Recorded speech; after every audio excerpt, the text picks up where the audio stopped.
Hello, everyone, and welcome. I'm Charlie Reed, and I'm going to cover how to do an oil change. Please hold your applause. Thank you. So, we all drive cars every day, but how much does the average person really know about their car? I would say for most people, it's just driving their car and filling it with gas. So, I'm not saying you need to be an expert, but it's important to know about basic maintenance for your car to keep it safe and reliable. I've got about coming up on 3 or 4 years of car dealership experience, so I can say that the most important basic maintenance you can do for your car is an oil change.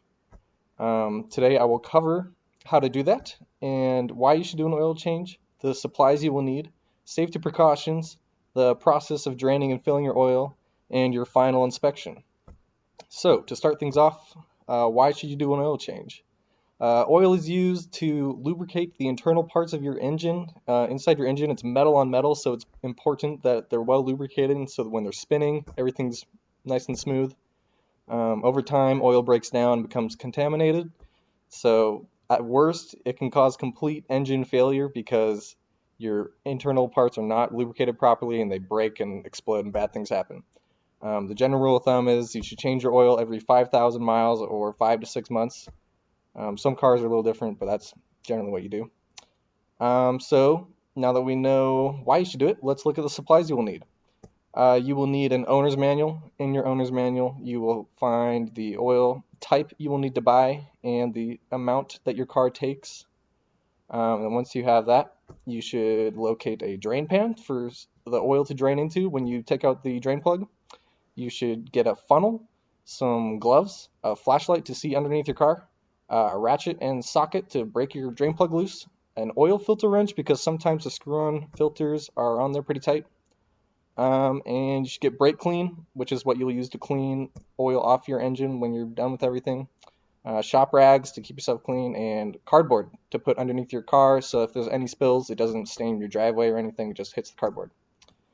So, before I get into how to do the oil change, we have to cover safety because you're going to be underneath your vehicle for this and you don't want to get run over or have a car fall on you. So your vehicle should always be in park. You should have the parking brake on.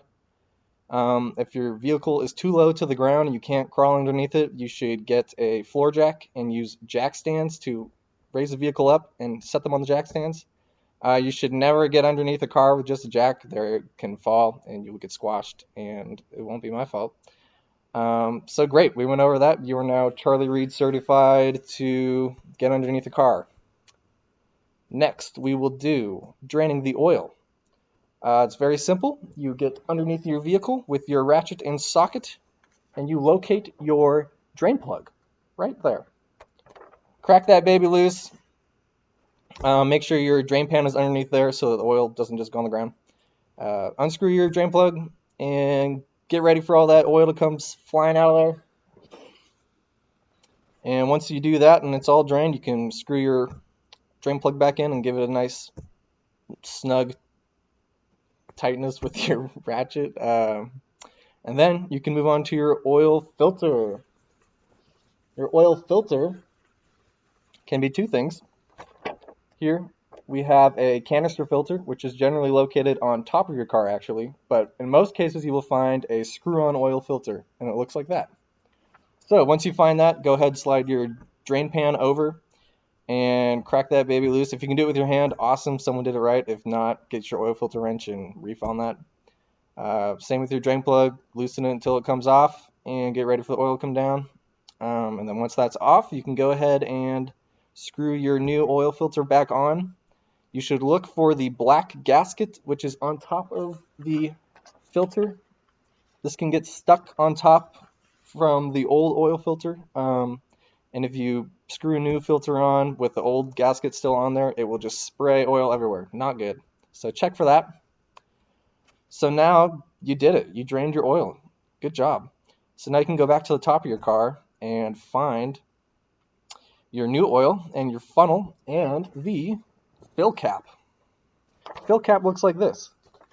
And you can see on here, most fill caps have the oil type labeled on there. Good information.